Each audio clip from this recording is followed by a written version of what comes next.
I'm going to begin with a reading from Songs of the Men Women, an unpublished memoir by Billy O'Riordan. Part 1, Ancient History, Joylene. I had it all. Born a middle-class boy from a good Catholic family in Sydney's eastern suburbs. Loving parents, relative wealth, 10 fingers, 10 toes, bright orange hair, and blue eyes. The world was at my feet. I just had to paint by numbers, follow the plan. But I painted myself into a corner. Nature or nurture, take your pick. I was gay, I was mummy's little darling. I remember the phone ringing one night when I was about 16. It was a friend of my father ringing up to arrange a golf date. I said to my father, "Dad, there's a young man with a ruthless voice on the phone." Who was I? Barbara Stanwyck in Sorry, Wrong Number? The remark came as naturally as ducking whenever a football was thrown my way. William Joseph O'Riordan, known to us as Billy, Joylene Thornburg Hairmouth, Joylena, and to a select few, Dr. Sin. If you've read the book, you'll know him. Billy was born in Sydney, July 18, 1956, youngest son of James Clifford and Gwendolyn Mary O'Riordan, baby brother to John and Jim. As a 5-year-old boy in Rose Bay, it was rumoured that Billy had his own mink coach. This gossip was prophetic because eventually he did come to acquire not one but 3. He started school at St Mary Magdalene's kindergarten and then Christian Brothers Rose Bay until 5th class. Billy played piano, but there wasn't one at home. But there was one at the Regent Hotel in Kingsford, which was owned by his grandparents. His mother used to do the books there every Thursday, and he would go with her and play it while she worked. Eventually, that instrument was moved to the family home in Rose Bay. Not long after this, Billy left home to become a boarder at St Ignatius College, Riverview. Not a happy time for him. But he was an exceptional student. He did well and always came third in class. Together with Andrew Burns and Peter Duggan, who always came first and second in the form, the trio went on the TV quiz show It's Academic.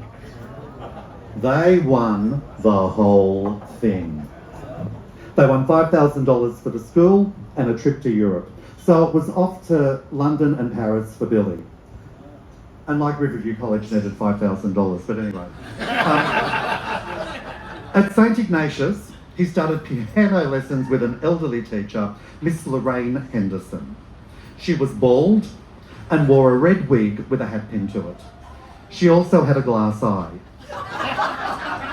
She called Billy Dear. He called her the Cyclops.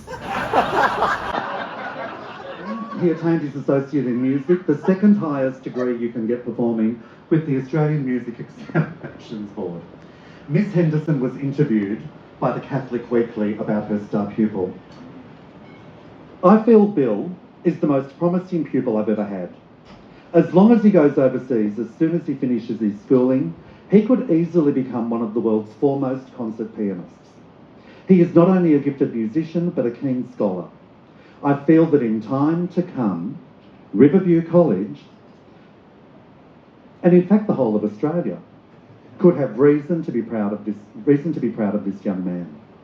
Miss Dagmar Roberts, in her report of the examination, wrote, "This was performance at a remarkable level, emotionally compelling and intelligently informed in every aspect with a technical skill to match. The most outstanding pupil I've heard in years."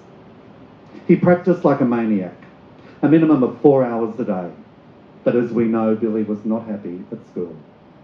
One day he snapped, and like a demented zombie, he walked out of the school, across the playing fields, with only one thought: get me out of here. "I'm having a nervous breakdown," he said to his parents. "I need to leave that school." Himself and a letter of introduction to his new teacher, the 85-year-old Master Marcel Chiampi. He returned to Australia in 1976, played gigs in bands with friends from school, and also played in house bands in clubs backing singers. He then joined a jazz rock group called Steps with Michael Vidal, Ian Hildebrand and Ralph Cooper. Michael still has the demos that Steps recorded. They are sensational. But Billy had no idea what was coming. To make a considerable story short, he joined Jimmy and the Boys as their keyboard player. Some of the band's core membership over the years have included Hamish Stewart, John Huey, Paul Radcliffe, Tom Vorkingham, Pat Shield, Andrew Ross, Greg Taylor, Jason Morfitt and Scott Johnson, some of whom are here today. The lead singer was the eponymous Ignatius Jones, who Billy had met at St Ignatius College in Riverview. Their fame grew, and one night, in the middle of a residency at the National Hotel in Brisbane, it happened. Billy's epiphany. Who the fuck was that girly boy on keyboards? Change the gestures to fit the man, he thought, or change the man to fit the gestures. Billy always said, I never wore drag to be different. I wore it to be normal. Yes! It was time for Joy Lane's big entrance. His musical odyssey had led him to join this band. He found a place where he could be seen and heard. Jimmy and the Boys were, to quote Billy, the original exponents of glam rock psychodrama. He spent the next 4 years treading the boards right across Australia and New Zealand. They were reviewed by the national press, and one music critic described his piano playing as derivative. Excuse me, he replied, but Joylene Hairmouth got her chops at the Paris Conservatoire. What would Duke magazine know about adherence to style? Styled by Carmel Sanger, who later moved to San Francisco with Doris Fish and was murdered in her salon for pink tarantula. Joylene wore some amazing creations. There was the John and Merivale black mini with green sequin lips stamped all over it. He had terrific legs. That dress was teamed with a bum-length, ringleted wig made of painted and glittered wood shavings created by Norman at Hair Alive in Balmain. There was a floor-length gold lame ball gown with a headdress made of gold records and red ostrich feathers. But his favourite was a Gary Carsley maternity dress with plastic panels trimmed with kangaroo fur. And through the plastic panels you could see an embryo. When asked to describe this dress, Billy simply said, "That was eye-catching." We launched the Australian Cocktail Party and ran for a seat in the Federal Senate as Australia's first transvestite political candidate in the 1980 federal election. Vote one Joylene, and people did. Yes. Joylene's slogan, "Everyone's invited to the party," predated the sort of inclusivity and diversity which are nowadays often taken for granted. The campaign trail included a now famous appearance on the John Singleton Show with the Reverend Fred Nile. I was in the studio at Channel 10 the night this happened. Fred let loose with a tirade claiming that Joylene was a man in a dress, championing filth and sin, specifically lewd sex wherever they want to do it, while on drugs. It went on, and then it was Joylene's turn to respond. What Fred is now championing, and what he is saying about me, is pure Leviticus. What's Leviticus? Fred Nile asked. In what is now a crowning moment on Australian television. The Reverend Nile obviously needs to brush up on his Bible study, Joylene said. Leviticus is the third book of the Old Testament. Jimmy and the Boys were later picnic and a live album, In Hell With Your Mother.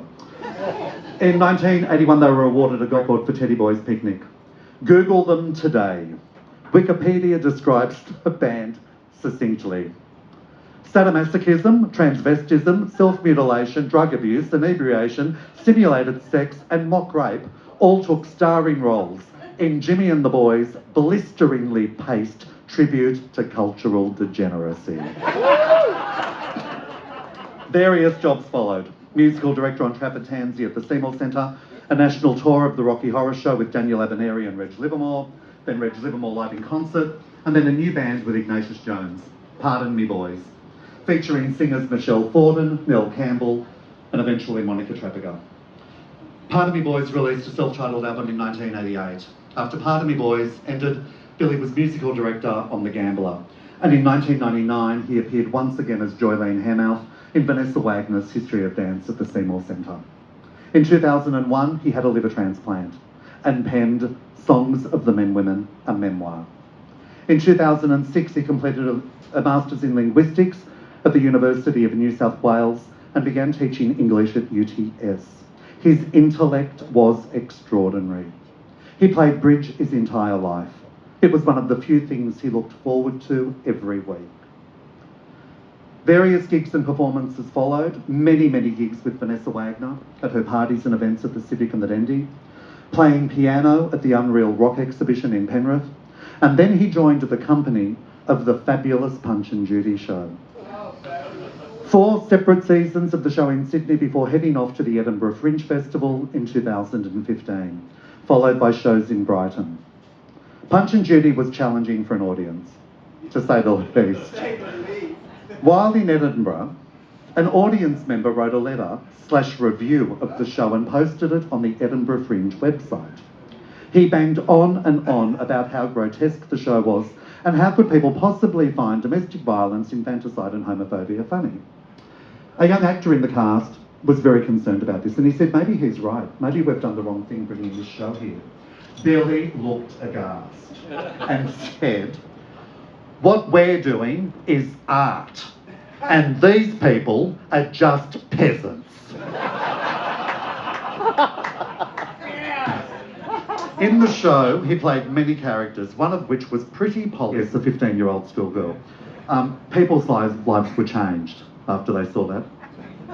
Our unofficial critic was emphatic. I find the sight of a 45-year-old man playing a 15-year-old schoolgirl disturbing and upsetting. Billy didn't miss a beat. He sat bolt upright on the couch and squealed, does he think I look 45? He was also the most generous person with every skerrick of knowledge and talent that he possessed. He knew intrinsically that you lost nothing by sharing what you have.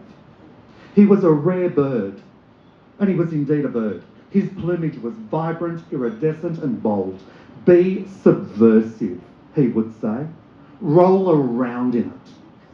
He encouraged me and challenged me and baited me to push myself further and further and never hold back in whatever I did. His last 3 weeks in Sacred Heart Hospice were tough, but he was surrounded by an amazing team of doctors, Jenny Liu, James Phan, Dion Forster and especially Gareth Watts, and an endless stream of visitors which constantly surprised him. The day before he died, he was bewildered by it all and said, a lot of people like me. It was almost a question.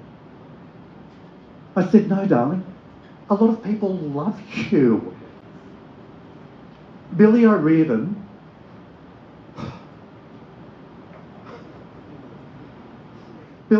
was a force. He was a genuine icon, an iconoclast. He lived a life and a half, and we haven't even begun to scratch the surface here. But that's what today's for, to be present in this room together and mingle and share our stories with each other and laugh and cry and raise a glass. I can't believe I'll never hear him play piano again. I miss him dreadfully. We all do. To Billy. Thank you all so much for coming. He would be amazed to see you all.